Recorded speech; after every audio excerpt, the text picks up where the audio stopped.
Thanks for everybody for being patient with us. We had a few technical difficulties, but we are back and we are on, and we are here with the Western Balkans Adventure Travel webinar series. This is webinar number 3. The subject this month is tourism operator product development. And there are many variables at play when an operator goes into business. Among them are competition, marketing costs, economic climate, and the popularity of their locale, among many other possibilities. But there are a few tools that are as foundational and can work to pull these elements together or mitigate challenges like successful product development. Solid adventure travel products show off an operator's region. They tell a story that guests will take home and share on social media. They bolster local businesses, and they also promote sustainability. This session today will look at examples of successful travel offers. We'll dissect product development as a general concept, and we'll invite listeners, as always, to ask questions and chime in as they choose. There's a lot to go over here and a lot of possibilities. Folks should feel free to ask questions. This monthly series is brought to you by the Western Balkans Geotourism Network and by the Via Dinarica Alliance. Both of these are cross-border cooperatives which are committed to strengthening the region's sustainability through responsible tourism, focusing on the kinds of things we'll be talking about today. This series is brought to us by Balkan Vibe, which is based out of Sarajevo in Bosnia and Herzegovina. It's the premier travel platform for the Western Balkans, which offers the widest range of tours for the region, as well as a seamless booking and credit card payment system. These webinars air on the last Thursday of each month, and each one will tackle a new issue regarding adventure travel in the Western Balkans. The series generally is supported by USAID and the REG, Regional Economic Growth Project. My name is Alex Crevar. I moderate the series, and I've covered the Balkans as a travel journalist for 20 years. I come to you this week from Ljubljana in Slovenia. Manning the controls there in Sarajevo is Nermin Smajic. None of this would be possible for you guys at Balkan Vibe, so thank you very much. One last bit of administrative points here that need to be said is that for listeners and watchers, feel free to send the questions during the webinar. You can do this through either the join discussion box halfway down the Balkan Vibe registration page. You can also do this on this YouTube page in the chat section. We will answer as many as possible at the end of the webinar. Those that we can't get to, we will answer through text or email after. As always, this webinar is free and will be archived on the Balkan Vibe website. You can check it in past webinars at your convenience and really at your heart's delight. Our guest today is Jack Delf, a good friend of mine. He's also the owner of Black Mountain, a Montenegro-based adventure tourism company. He's also the chair of the Western Balkans Geotourism Network. This regional partnership, the Western Balkans Network of companies, specifically focuses on the exactly the kind of product development that we're brainstorming about today. Jack has given a lot of these kinds of talks and a lot of these kinds of expertise-driven presentations. He's worked with the Adventure EDU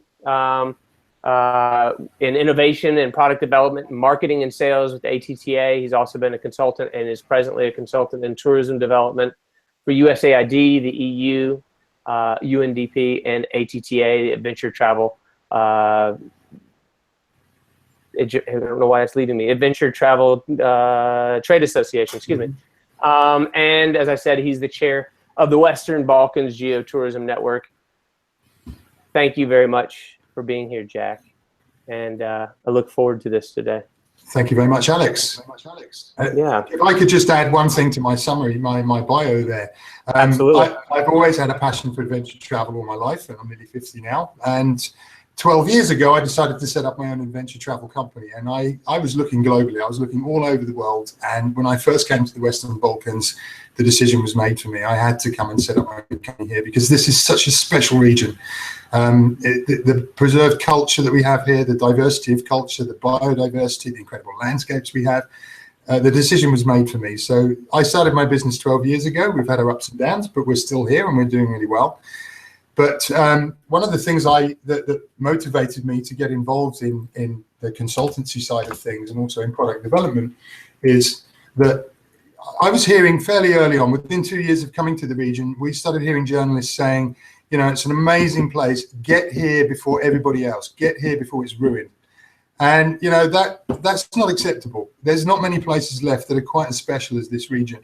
And to sit here and say, oh, well, you know, it's going to be ruined eventually. Within 2 or 3 years, everyone's going to come because it is amazing. And that's going to be the end of it. And we're going to become like every other destination.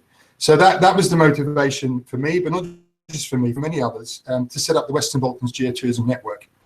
And you've mentioned that briefly there. We've been running for about 7 years now, and we were set up with support from USAID and from the Regional Economic Growth Project. And it's a private sector initiative, and this is now 67 businesses and associations. We have some NGOs, we have some national parks and municipalities. But what we're doing is we're working together to try and offer an alternate future for this region based on high quality travel experiences, authentic travel experiences. You know, we're in a race really with the big developers who are looking at this place as, you know, it's the Mediterranean here, the weather's fantastic, and they think it's a cheap destination. So what they're trying to do is develop, you know, mass tourism here and get as many people in as they can.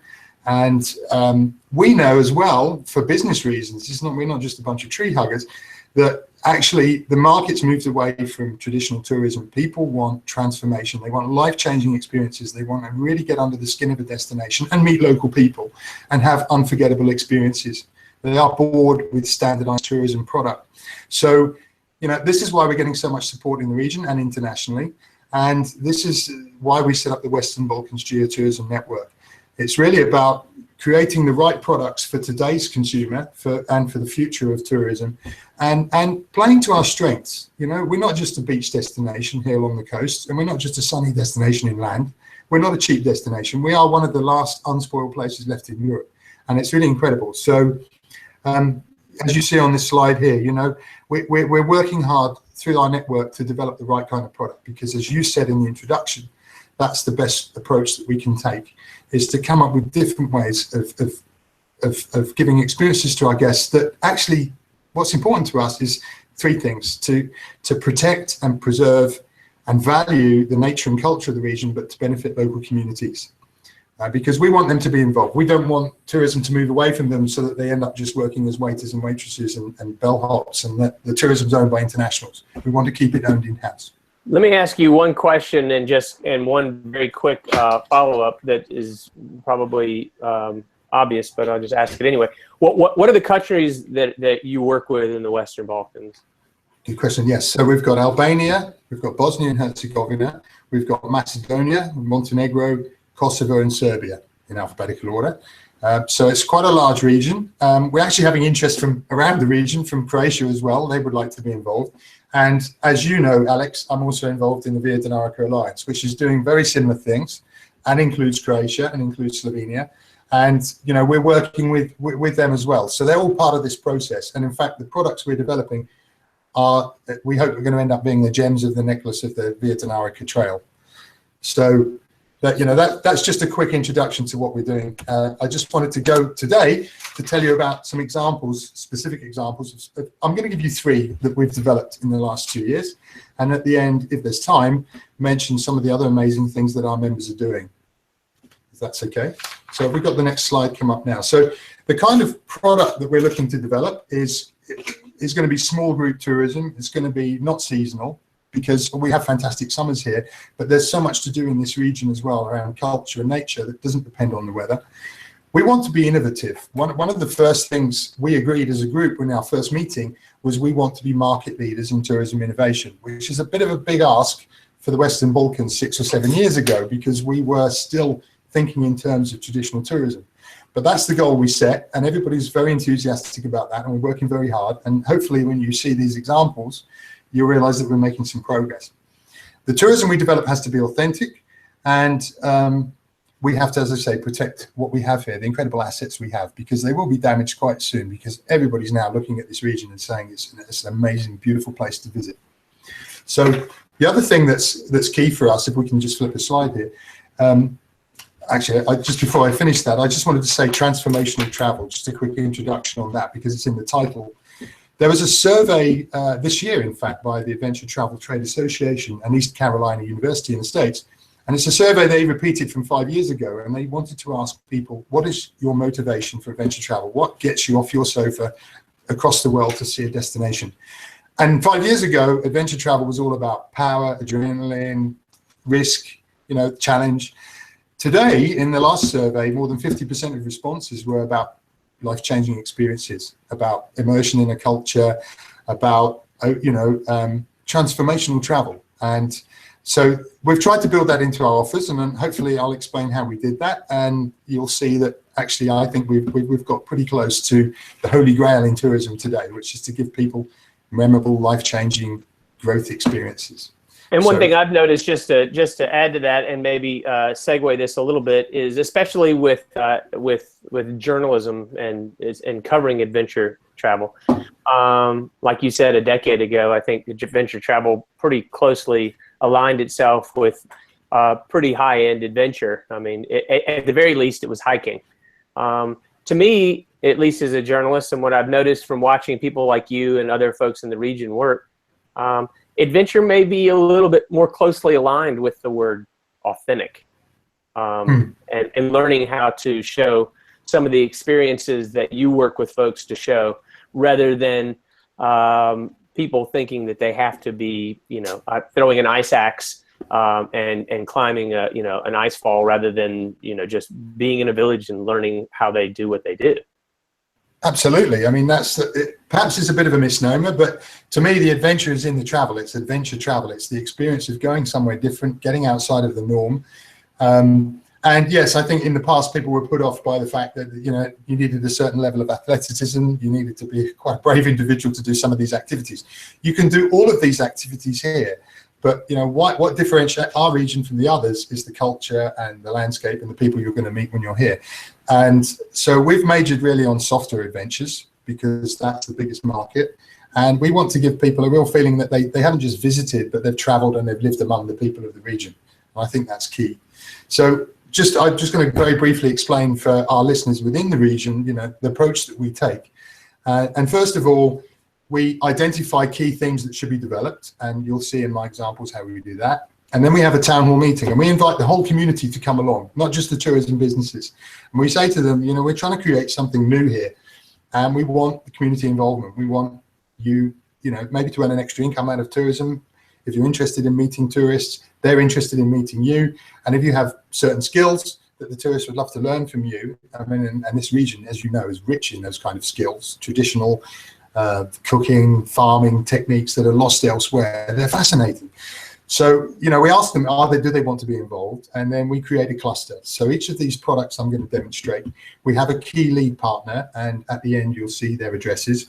But we also have lots and lots of people working together to create the offer.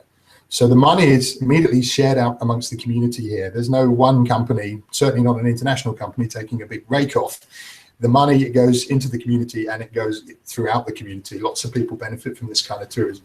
So I just wanted to set that up at the beginning. If we could roll a slide, I'm supposed to. Yeah, there we go. So the first one I wanted to talk about was the bear watching and conservation offer that we developed in Macedonia, and I think there's going to be some more coming out for the rest of the region as well, because there's a lot of national parks in the region, and they've been looking at what we did, and they're very interested in it. Why bear watching and conservation? Because this region has the highest biodiversity in Europe. Macedonia in particular is the biodiversity hotspot of Europe. It has 85% of the flora and fauna of Europe living in Macedonia. And what's amazing about this region is these are really truly wild animals. Much of Europe still has some of the big five, People are surprised when I talk about Europe's big five. We do have a big five. We have the bear, we have the wolf, we have the big cat, the lynx, we have deer species, and we have wild boar. Actually, we have 6 in this region because we have dolphins as well. I was going to ask you if you were still including that. Yes. Yeah. So we got the big 6 for Europe, and this is, as far as I can ascertain, this is the last place in Europe where they still all live together in the wild in a natural state. They're not fenced in. They cross in and out of the national parks. They cross in and out of the borders. They're still here, but we have an issue because there isn't the funding in the region for the research and for the conservation work that's needed. And I can't speak for all of the countries here, but I think, in Montenegro, I know that perhaps the lynx species may no longer be a viable species within 2 years. So potentially Europe's on the cusp of losing its big five. And we're sitting with them all here in the region, and yet we did not have a wildlife tourism offer 2 years ago, not a developed offer. So we did this, we had the meeting, we found the people we wanted to work with, and of course, what's key in this, in all wildlife tourism, is the quality of the guides that you have.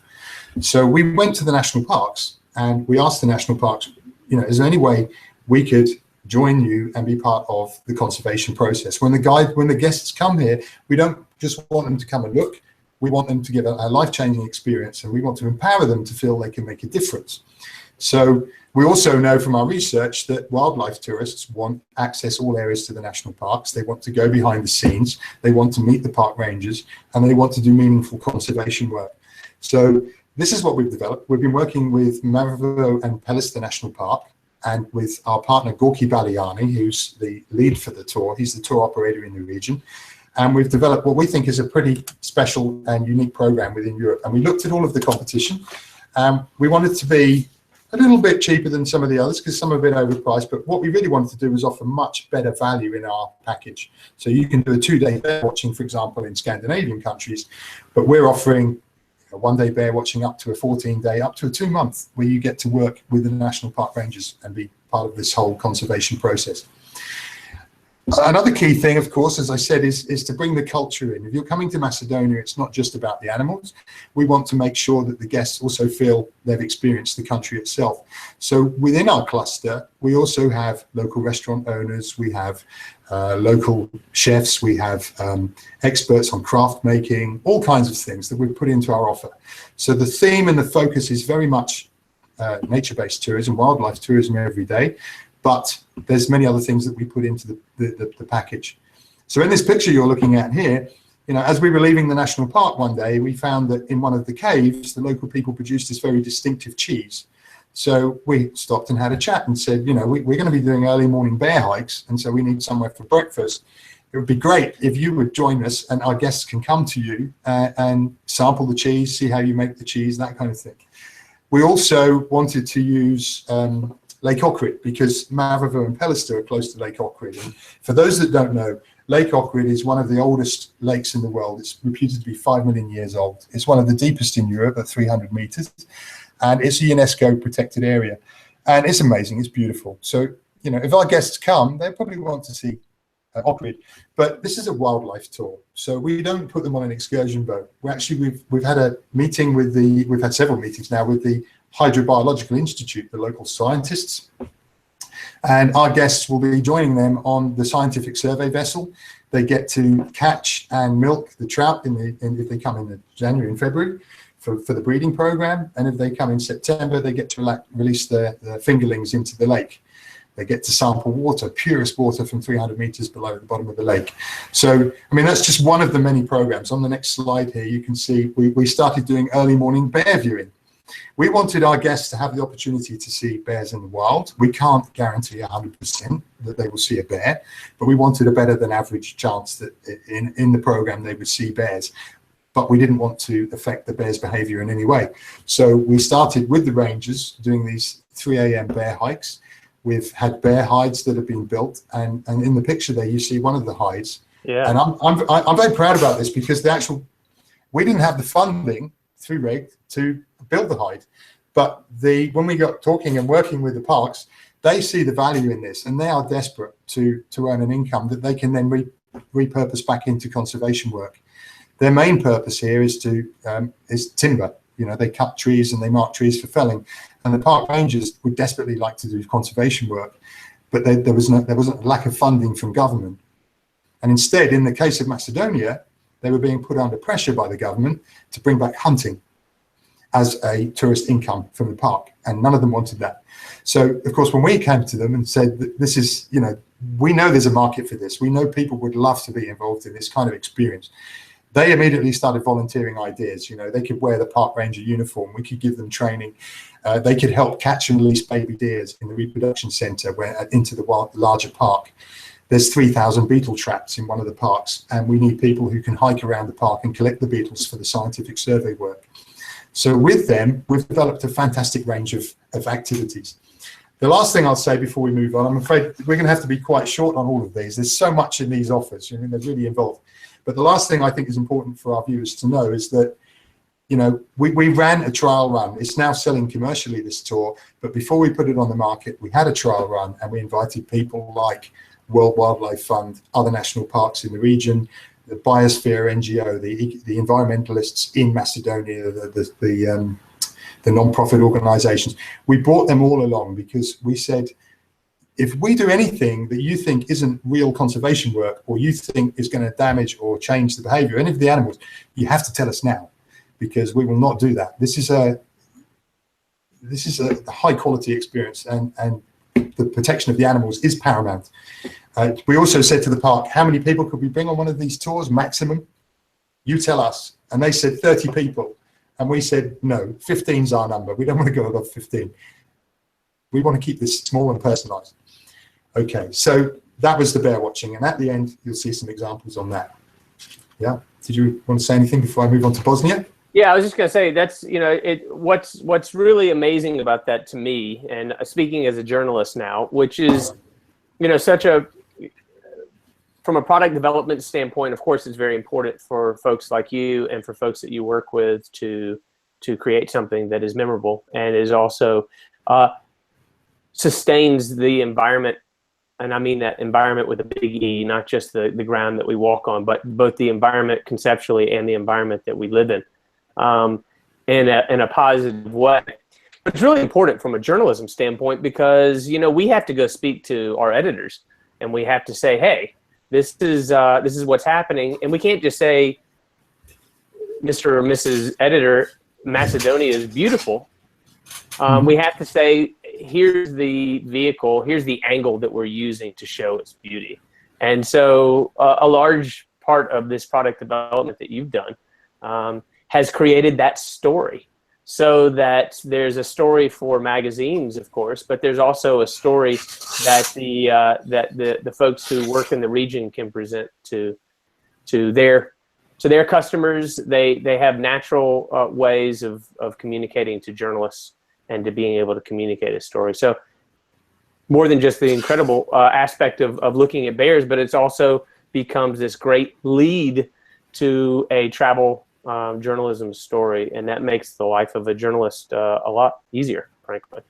Thank you very much. I mean, that is obviously key, is showcasing what we have here in the right way. And yeah, I do think it's a powerful story. And you know, if I can give this a plug, I don't make any money out of this tour, by the way. But I'd like to say that the national parks are being told still they need to bring back hunting. And they don't think that's a good idea. They think that's going to be very damaging. And they think they can hold the government off at arm's length for about 2 years.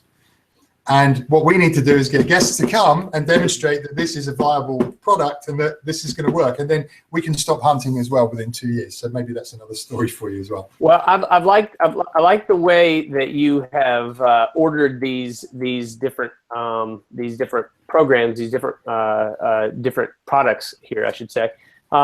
Because from that one, we're moving into a different one here in Bosnia and Herzegovina.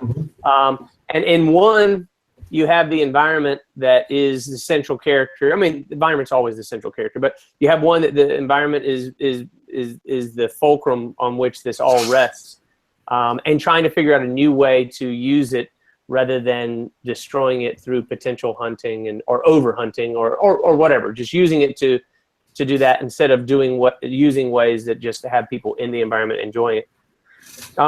if we go into the Bosnia slides, and if Nederman, if you would go to the next slide. What is interesting to me, and this is the question I just want to pose to you as a leap off. How hard is it? Maybe hard is the wrong word, but how challenging is it to convince people in these regions that what they do is really special to like people like me? I mean, because they've been doing it for generations. They're like, please, I don't, why would you think this is special? I think that's, I love that question. This is the nicest part of my work, Alex, because throughout the region, you have these villages, these old stone traditional villages, and they're largely depopulated for various reasons. People have moved away to the cities for work, everything else. But there's always seems to be 2 or 3 families there, and not necessarily elderly people, but younger people who love the lifestyle, love the tradition, and they're trying to keep the traditions alive. So they're living there. They're the last people in the village, literally. There'll be 200 empty stone houses in this beautiful village, and there'll be somebody there farming traditionally, using slow food varietals, so endemic food, keeping livestock, and they do it because they love it. So I turn up to them and say, I think what you're doing has enormous value. I love what you're doing. And Westerners would like to come here and see this as well. Visitors, city dwellers, if you like. And they are delighted because they know how wonderful their lifestyle is. And to hear somebody like me from abroad to say, this has real value, this is marvelous, We lost all of this back in the West. And nobody knows really, where food comes from really, or how to raise food, how to raise livestock, how to look after it.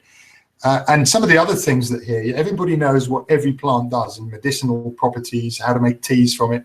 This old lore is lost. So that's one part of the job I love. And so as you see in these slides here, what we've been developing in Bosnia is this, what I call adventure gastronomy.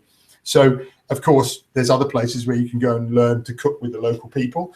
But the difference here is, is the way the food's sourced and ingredients are collected. We want the guests to be part of that as well. So they'll be hiking with ladies of the village to collect the herbs, whatever's in season. They could go on a squid fishing boat, a commercial boat with squid fishermen and collect the squid. And then the next day, we bring the restaurateurs in and they're taught how to cook this. And we have a meal. And we also like to invite anybody we meet along the way. So, for example, in one instance, the guests can get to go into the local market, or we have a trip where they go to grind their own corn in the stone mill, in the water mill. We invite those people they meet to come and join the feast at the end. And it's a lot of fun because they're quite often outspoken in the Balkans in a nice way. And they won't hold back from telling the guests, you didn't get this quite right. So it's a really fun experience. One of the slides we've got here, I'm glad you pulled this one up. This is Gordana Radanovic. She's the head of the Slow Food Convivium in Trebinje, which is in southern Bosnia, close to Montenegro and very close to Dubrovnik. And this is a very special region. First of all, there's this huge field there called Popovo Polje that used to flood every year. So what's happened is over 400 years, the corn varietals there have changed, they've adapted. So this is the essence of slow food. So as well as being organic, this food can only be found in that particular region. So Gordana's excellent. She's one of our facilitators. She's a school teacher, but she runs the society. So she comes and teaches our guests how to cook with local food, local corn varieties. And then we bring in some experts from the region, probably restaurant owners, that kind of thing. And we do a blind taste test. And so far, lo and behold, every time we've done this, the local recipes work best with the local food types. So that's another part of the story here. But it's all about really meeting local people. And if you could jump on one more slide, it's all about the fun that you have. You've made friendships by going through processes with people, by collecting food with them. We've got an opportunity within this program for guests to make their own mortar and pestle because there's a stone cutting tradition here. They can collect their own herbs. They can make their own essential oils if they're interested in that. Because one of the things with transformation is it's personal to everybody. Everybody, if they want to have a life-changing experience, it means different things to different people. So in every one of these offers, there's lots and lots of choice. There's opportunity for guests to select the things that interest them most. But throughout, you're going to meet some amazing local people and you're going to make friendships with them. And these aren't just the people working in the tourism industry. So I think that's pretty key to that part of that offer. But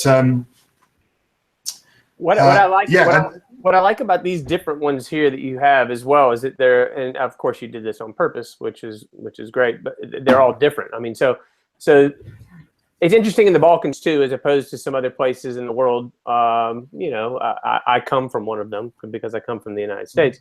We tend to see these kinds of gastro-tourism because we're trying to reclaim something that maybe hasn't really existed in decades and decades for lots of reasons. We can go as evil as we want to with GMO, or we can go as much in the other way with some kind of like hipster need to, cook in a way that hasn't been cooked in 100 years. And none of that has to be negative or positive. What I find to be interesting, though, about the Balkans is that that's not really what's governing their thinking with the eating. They're not trying to reclaim something. And what I think is so overwhelmingly attractive for people like me and for folks who didn't grow up in this culture is that they're not trying to reclaim something. This is just what they do. And that to me is incredibly authentic and great. The term in kind of tourism academia is commodification. They're not commodifying this. I mean, they are, I guess, technically, but it's not for commodification's sake. They're not inventing it. You just happen to be pulling a chair at the table. Yeah, I mean, we're doing them a favor. They want to keep this alive. They have a passion for this. And if we can introduce them to small groups of international tourists or even local tourists from cities who are interested to learn about this, then they're very, very keen to teach, and they want to disseminate this information. One other thing is also about this region, which makes it different, and I mentioned before, is the variety. We're talking about cuisine here that is developed with different traditions.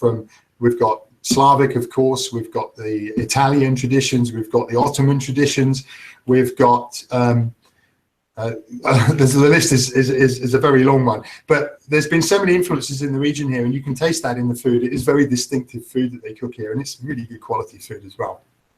Yeah. One question as we go from this to the next one, can you hear me? Yes. Yeah. And then going into Gucha, but this is applicable to both of them, so we can go ahead and go into Gucha. Okay. And I mean, unless you don't want to yet, Jack. But No. I was just going to say, from a product development standpoint, have you noticed what is the light switch that gets flipped when folks start to think creatively about product development? Because it is a really creative thing. I mean, we all know the kind of tours that are sometimes replicated where folks, get on some kind of transport and they go to a city center and they do a normal historic tour, which is of course great. And I've been on hundreds of them, so I'm not denigrating them. But the kind of tours that you're talking about here are really, this is creative. This is thinking outside the box and thinking of new ways to present things. So I'm curious, what's that switch that happens conceptually with folks when they start to embrace that creativity? There's lots of different triggers. People obviously motivated in different ways, but we start by explaining to them where the market's moved, because because of the history of this region, they missed out on tourism development for 15 or 20 years.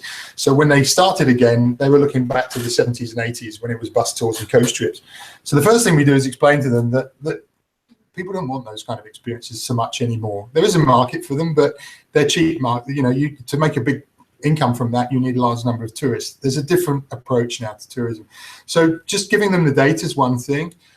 Sharing their passion for the things that they do and the way they live here as an international, that helps as well, because first of all, they're incredulous that I find that what they do is amazing and interesting, and I want to be part of it.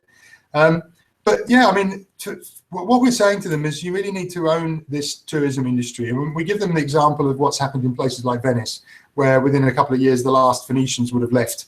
And that's going to happen here. This is such a beautiful place to live. It's such a beautiful landscape, and the climate's benign most of the year, apart from obviously in the winter on the mountains. That other people are now looking at this region and they want to buy into it. They want to buy holiday homes and they want to take it over. And we don't have many big chain hotels yet, but they're coming.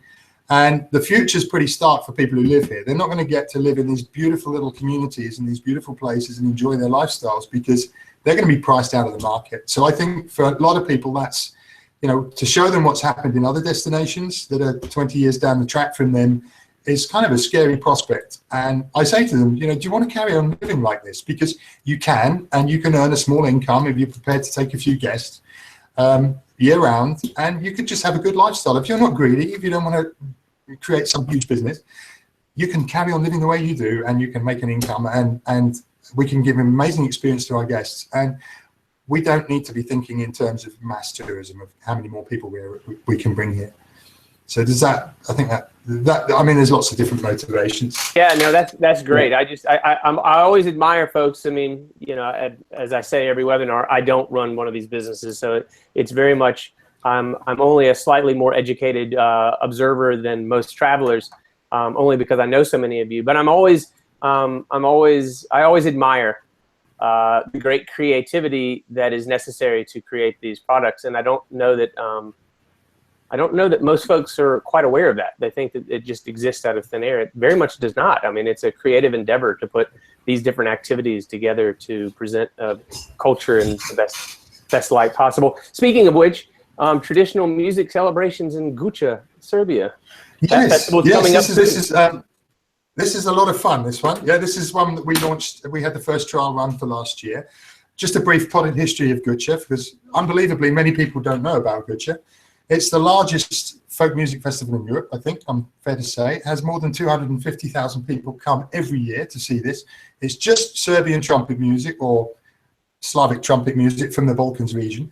It's also the largest Roma festival in Europe, because many of the musicians are Roma. And so for 3 days of the year, 250,000 people descend on this small village in southern Serbia, beautiful place in southern Serbia. And it's absolutely crazy. There's music everywhere, trumpet bands everywhere. It's very traditional, very authentic. And currently, very few internationals go to visit this. And I know it's just an amazing experience to be there. I mean, the vibe, the feeling you get. For those that don't know Serbian trumpet music, it's almost as if here in this region, they invented their own form of jazz. I mean, we all know jazz originated from sort of slave music in the Caribbean, but actually they've got a very, very, very good jazz tradition here, which they kind of invented themselves, that doesn't have that provenance.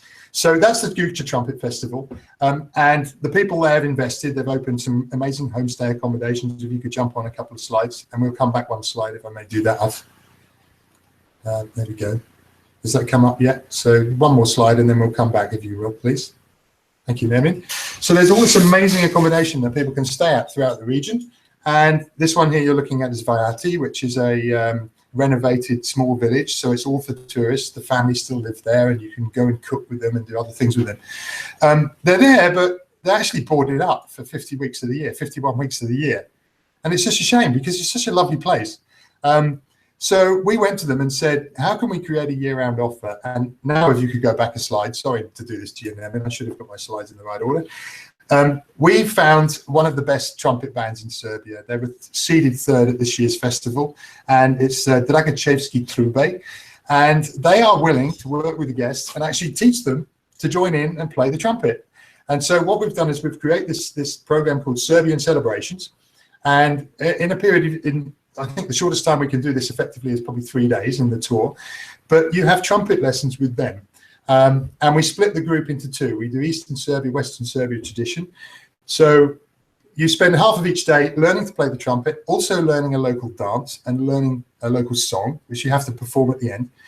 And the rest of the time, if you can now jump forward 2 slides for me, please, Nemi. The rest of the time, we are preparing for a Serbian celebration. So the Serbian celebration evening, you get up and play with Dragachevski Trube. You get to play with one of the best bands in Serbia. But as well as learning to play with them, we have all these activities. So you're going to actually go off and make the rakia, the rakia, the 50% proof local fire water. You get to do pottery and make things for the table. You get to learn to cook all the food that you're going to produce. So basically the guests put on the celebration, and we invite all the local people to come along and join us. And last time we did this, predictably, we spilled out onto the street, and we were dancing around the street at about 1 o'clock in the morning, because that's what happens at the festival. Absolutely. Yeah, so we get to play with the band, and we get to prepare all the food, and we get to make real local friendships. And everybody who's been on this trip so far has just said, my God, it's so much fun. The music is so fast tempo. You have to dance to Serbian trumpet music, and to feel part of it, and if they want to, they can dress up. They can put on the local costume. We have enough of those to wear. And you go away with a sense that you didn't just come, and observe, observational tourism, but you became part of the story of the place. And the local community welcomed this with open arms. They want to be part of it as well, very much indeed. And here's a great example of exactly this creativity. And this is something that definitely everybody pretty much in the world, they have it in spades in the Balkans, as it turns out, but they have it a lot of places in the world. You've taken these really fundamental aspects of society and put it all into one incredible tour, so that at the end of it, the people who have done this know so much more about this society than they could have ever imagined knowing if they had just booked a hotel room somewhere, stayed for a couple of days, had a meal, and left. They're making the local drink. They're learning how to make the local food. They're learning about the folkloric aspects of the music and the dance. They're staying in a place. And this becomes these different tenets of product development. It's amazing, really amazing. Yeah, perhaps with social media, bragging rights become even more important. So when people say, what did you do on your holiday last year? I sat on the beach and visited some churches. I joined a Serbian trumpet band. I learned to play Serbian trumpet music. This is some of the pottery I made, That's going to blow people away. We know that. I just need to pick up on one thing you said. I think you gave me a lot of the credit for all of these ideas. I'm involved in the process. But you see on each slide, and again, you're going to get the contact details. But this is a collaborative effort. So I go into the community there and I have my ideas, but the best ideas always come from them. For example, just going back to the bear watching, we wanted a year-round offer, and those national parks are under snow for much of the year, much of the winter rather, deep snow. So we thought, well, what are we going to do for bear watching and conservation? What kind of tasks are there in winter? And one of the park rangers said, well, I used to be the Yugoslav Nordic cross-country skiing champion, so I can instruct the guests.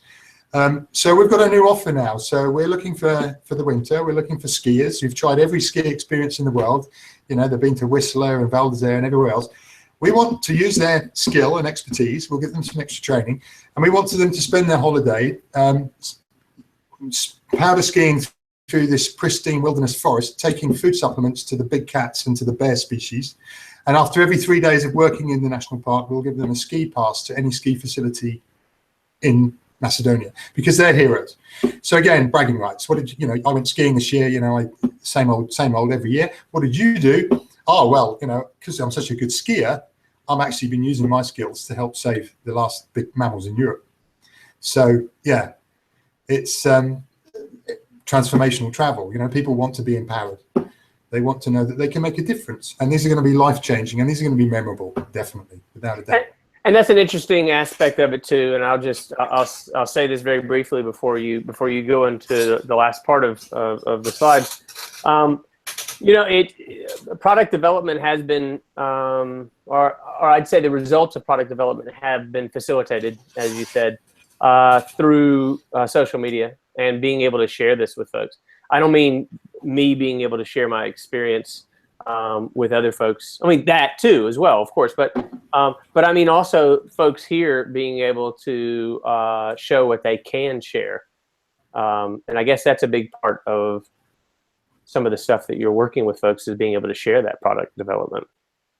Well, this is one of those destinations where, particularly in rural areas, people haven't got to travel so much. So they're as interested to meet the tourists. For them it's a holiday. An international visit is very exciting for them. And we're going to keep this small group. We're not going to push the numbers. I'm saying to some of the providers, if we do 2 groups a month, you can earn a good income, and that's enough.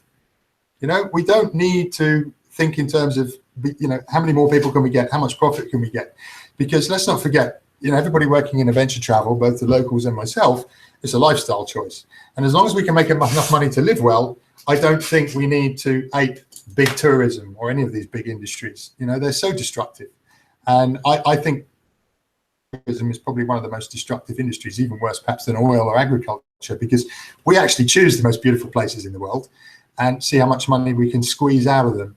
And so the approach across the board, and I know from Via Dinarica, and very much so with the 67 members of our network, is, look, we're not greedy people. We just want to keep this amazing place as it is, earn a good income, cooperate, collaborate with each other, support each other, and just, that's enough. when I first came here from London, I started building this big business, and I started trying to get as many guests as I could. And I suddenly realized I was going to end up back in an office again, like I'd left in the city. I was going to be sitting there doing payroll and everything else. So I think for adventure travel companies who are listening to this, don't be seduced by in this industry. Success is the relationships you have with people, the kind of experiences you get to have, but very much the feedback you get from your guests. That to me is enough. I've got enough money to live on, and I don't have any ambition beyond that. So I think that's kind of key. And that's something that we all share in this region. And well, not all of us, obviously we have the big developers coming in, and perhaps the government don't share our views, but we have at least our two networks now to try and create this change. And that's interesting. I mean, as we're going through the slides and you're introducing, we can probably move to the next slide, because I want you to introduce a few of the other adventure travel experiences that you have here. And but I would just say, from a philosophical standpoint, it's interesting because we're so geared, or many people are so geared towards what success means, and oftentimes it means having a lot of money come in, and a lot of money almost by definition means a lot of volume. But it is interesting to make that decision based on being comfortable, sure, but also enjoying what you do. And you can make money doing a lot of things. I mean, yeah, so yeah, why not enjoy what you're actually doing in this case? I used to work in media and advertising, and you don't. And I worked in the search engine back in 2001. You don't leave that industry to make your fortune in tourism, in adventure travel. It's a lifestyle thing, and I think we can teach other industries quite a lot. And I hope there's a lot of viewers watching in who would love to follow the same path, or certainly would like to come and experience what this is like for a couple of weeks here in our region with us and meet some of our members. And it's a different approach, definitely. And people talk about the collaborative economy. We're actually doing that here with both our networks, the Vietnam and Western Balkans. We are supporting each other. And if I get too many guests, I'm quite happy to give my guests to somebody else, because I don't want to be dealing with huge numbers of people. And that's an interesting aspect of the way that authentic tourism, adventure tourism, almost by nature has to work with living life at human speed here, because you can't have 100 people show up and do to enjoy some of the products that we've just gone through. It's just an impossibility. It can't be done properly. Yeah. It will no longer be authentic. That's right. They're a small group, and they, if you compare them like for like with, say, a coach tour where there's 50 people together with you, they're going to be a bit more expensive, obviously. But at the same time, I hope we've demonstrated we're giving real value for money, And one of the trends we're seeing globally is people work for 50 weeks of the year, perhaps doing something that doesn't motivate or inspire them. So for those 2 weeks of the year, they want it to be really special. So this is what we're creating: special moments for people in small groups with low impact on the environment, low impact on the culture. And I think, they may be paying a bit more than if they booked a budget package trip with a sit on the beach, but they will have a lifetime of memories that they'll look back on, and they'll probably change as people, hopefully, if we've got our product right. Yes, so I'd see time's moving on. I just wanted to, at the end, just go through some other examples of things people are doing, because there's so much to talk about, and I hope you'll invite me back to talk about some of these in a bit more detail. But there's opportunities everywhere in this region. It's just phenomenal, and this is a problem when you set up an adventure travel business, is trying to concentrate on a few things.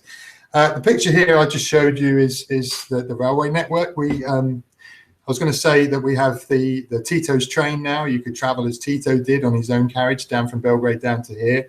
The picture there is actually the Sagan 8 train, which is a lovely little mountain railway that runs around Zlatibor in Serbia. It's a beautiful place. There's some great accommodation there. We have one of Emil Kustovica, the local director, a famous director from the region. He's been building some fantastic villages where people can stay, really quite unique and unusual. We've also got the old Austro-Hungarian railway line that used to run from Vienna down, I think, as far as Istanbul, but certainly to this region. It was built in the 1900s and is now no longer there. But people are buying up some of the stations along the route and renovating them. There's a fantastic one at Ravno in southern Bosnia, Stanica Ravno it's called, railway station Ravno. And there's also, I think maybe you talked about this with Thierry before, but there's the biking opportunity to follow that route. So we're going to kind of offer people a great rail journeys of the world by bike and by hike, and staying at these different stations along the way and experiencing the change from the Austrian culture all the way down to the Ottoman culture at the end of the track. So that's another idea.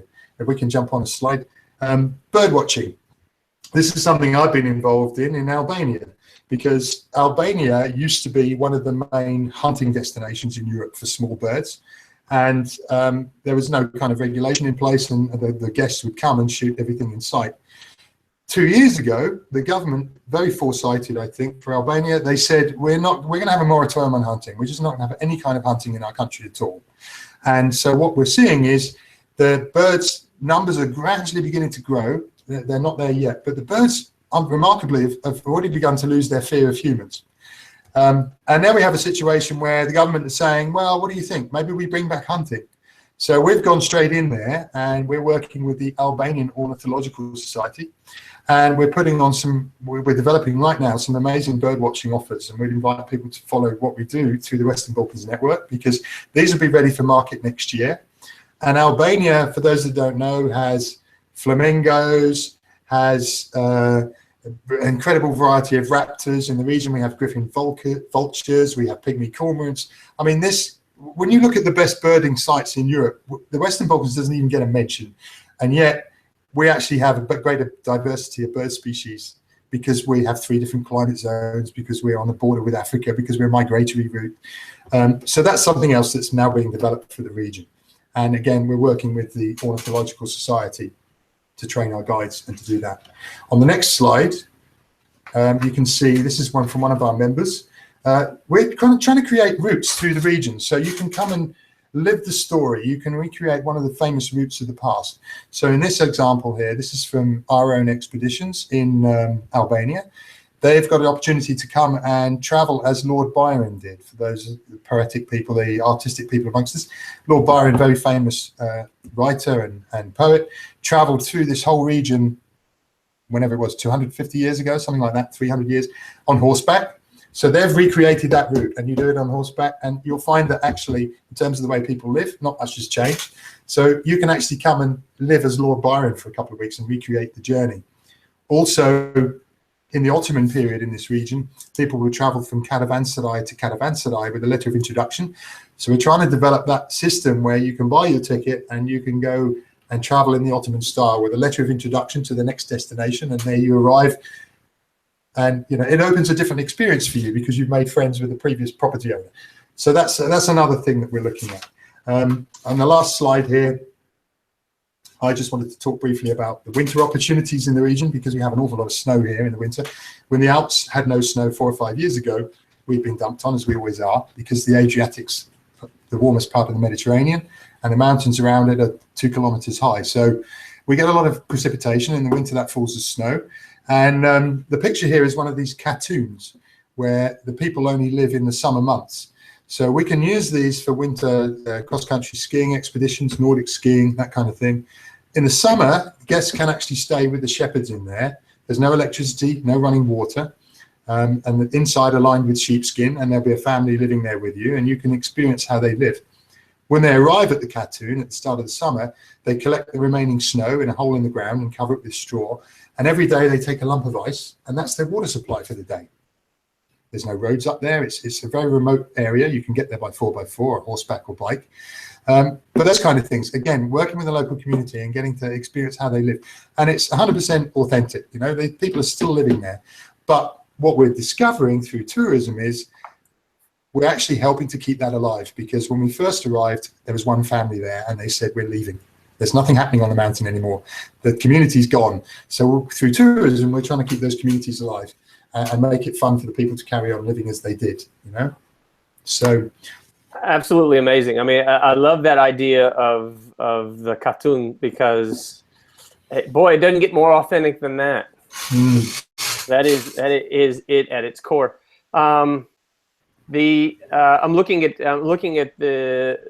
our next couple of slides. If we could go to the next slide, because how can folks get in touch with folks to be able to have these experiences? How can travelers get in touch with the folks who are involved in this?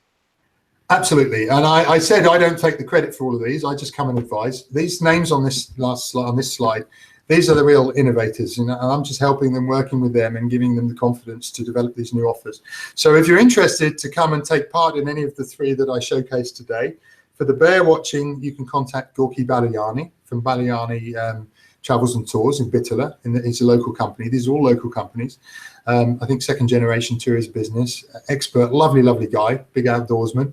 So you can contact him, and he's ready to take guests. We're already selling this tour commercially. For the wine and gastronomy residential courses, we have Alan Bilal, who's the country manager in Bosnia for the Western Balkans network, and there's his address. And for the music celebrations in Guča, Serbia, you can talk to Vukašin Dramlic, who has he runs the local tourist organization there, and in lieu of a local travel agency, he handles the bookings for the whole cluster, so he can organize your trip to Guča. So these are up and running now, and people can book them and come anytime. Oh, I've lost sound. That's better. That is my fault. I turned it on mute.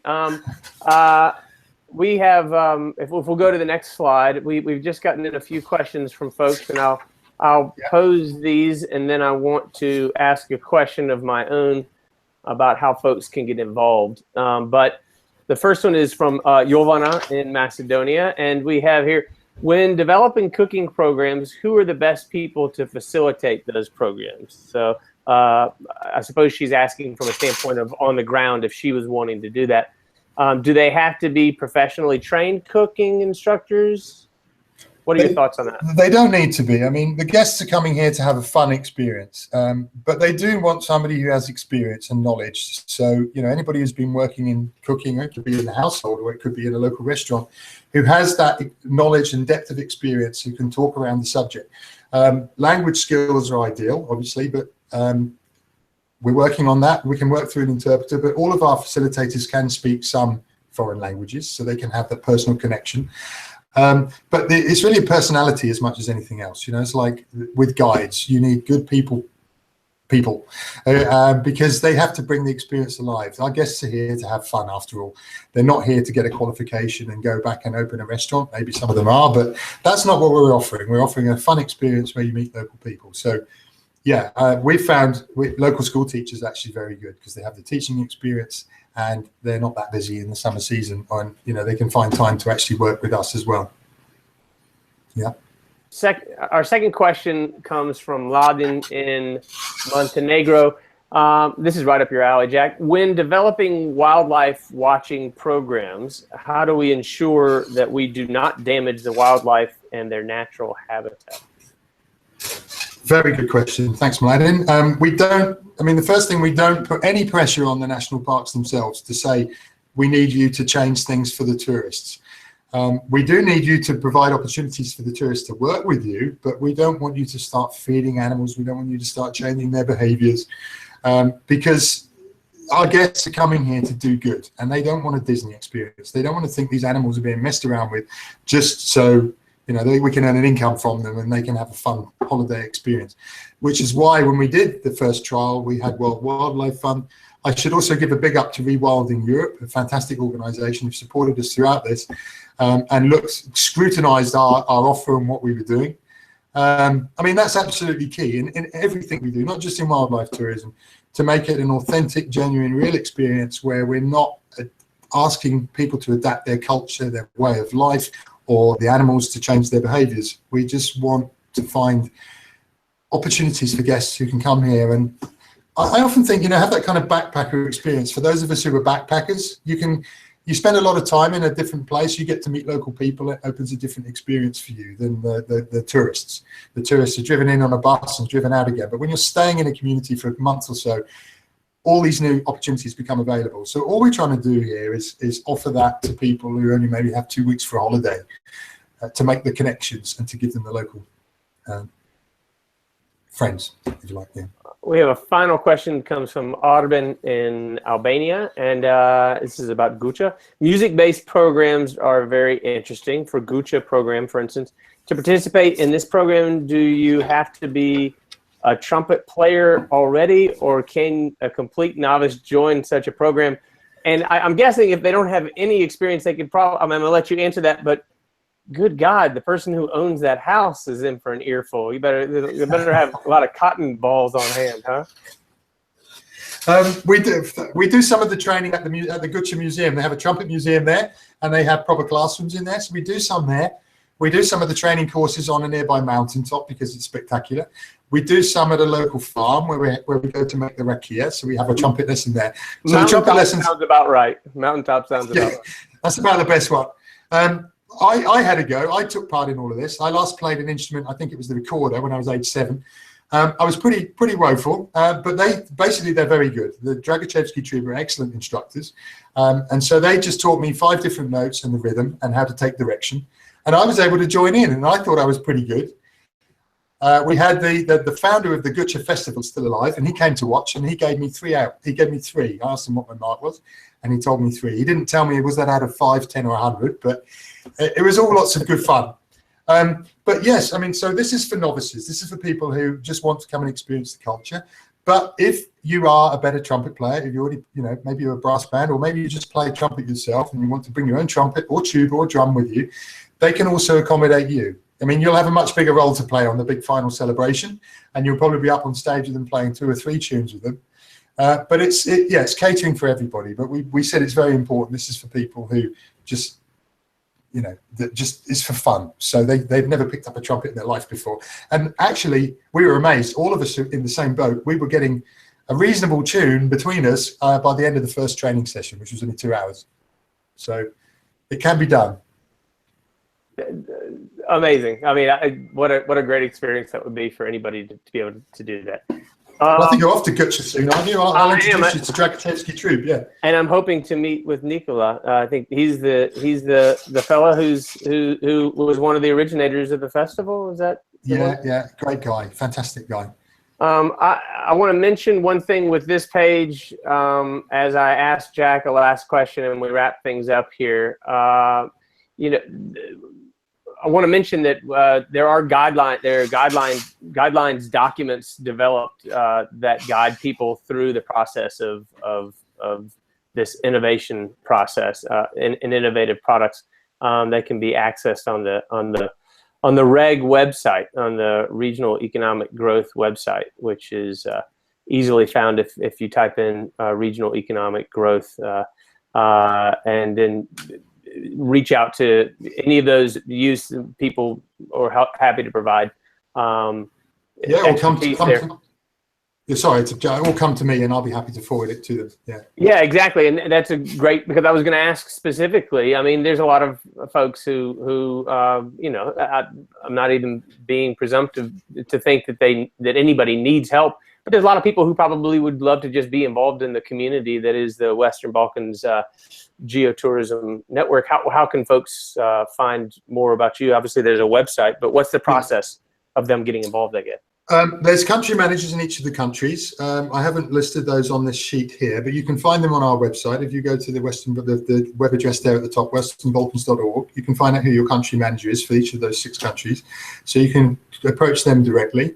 If you're a business, membership is currently free, but you have to produce a sustainable business plan, and we help you do that. We've got a simple plan that we help you fill out, and then we come back later and do some audit on you. But we're in early stages in the Western Balkans with that kind of thing. But we're making the first steps. So it's free to join for businesses, for NGOs, for people like national parks, those kind of people. It's free to join anyway. You can follow us on the LinkedIn group, which is listed there, and we have a discussion and we tell you about things that are coming up and that we're doing. And also we have the Facebook site where obviously we post details of all of the new innovative products that are coming out. And I wish I had more time to talk about them. I mean, one of our members last year, Serbian Private Tours, they've organized trips around Belgrade in a Yugo, one of the old Yugoslavian cars, and the driver's in traditional costume and the music's traditional. There's ideas are now starting to really, really flow out of this region. So follow us on the Facebook site and you'll be able to see what's coming up, and you'll get to hear about it before anybody else does.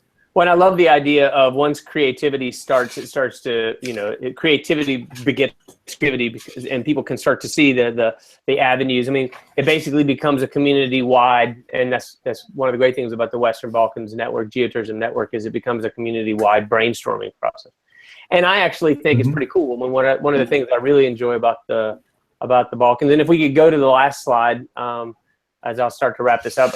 One of the things I really like about it, you had mentioned that it's in the early stages for some of this, but that's great. I mean, it's great to be with things as they're at the beginning stages. And if you'll just go to the last slide, Nermin, that would be great. And I'll just say that this is our webinar series is sponsored by Balkan Vibe, who is our host. I'll just mention again, USAID and REG are our project and product sponsors, and Western Balkans Geotourism Network and Via Nautica Alliance are both two networks that work in the region to make a lot of the things that we've been talking about here and we'll be talking about in future webinars possible. And Jack, absolutely, not only because there's just, I mean, we've just barely scraped the surface of both the experiences you have in the region, but also the kinds of ideas that you have, which is great to tap into that essentially for free. I mean, we're getting, whether anybody out there knows it or not, we've just gotten Jack for free for what he normally couldn't. No, I'm just kidding. Well, we are quite cheap anyway, but yeah, you are. Yeah. But at any rate, yeah, I would love for you to come back, because there's a lot of part one and part twos to a lot of the subjects that we can talk about, including sustainability, including leave no trace, including a lot of the tenets that are fundamental to the platform that you work for and with. So please, by all means. Thanks a lot for this. Yeah, I mean, they got the ideas for free, and I'd like to say to people listening, if you're a tour operator in a different destination and you want to copy these ideas, we'll help you. We'll give you support, as long as you make it sustainable. You know, there's enough business for all of us. The industry's more than $300 billion US, and it's growing at 65% per year. But let's find a new way to do tourism, you know, one that benefits the communities and one that actually protects this amazing planet. For too many years, we've just been going around trashing it. And I don't think people feel comfortable when they come back from holiday and realize maybe the impact they've had. So we'll support anybody. And I also want to hear people's ideas as well. If they've got ideas that we can maybe develop for them, then let us know. Absolutely. Thank you.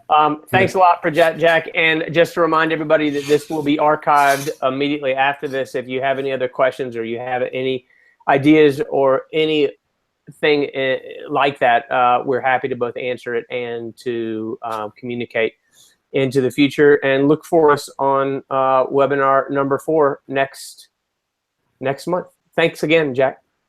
Great, thank you very much indeed, and see you soon. Enjoy Gutcha as well. You're gonna have Thanks. I will. I'll try to stay sober. See you guys. Bye bye.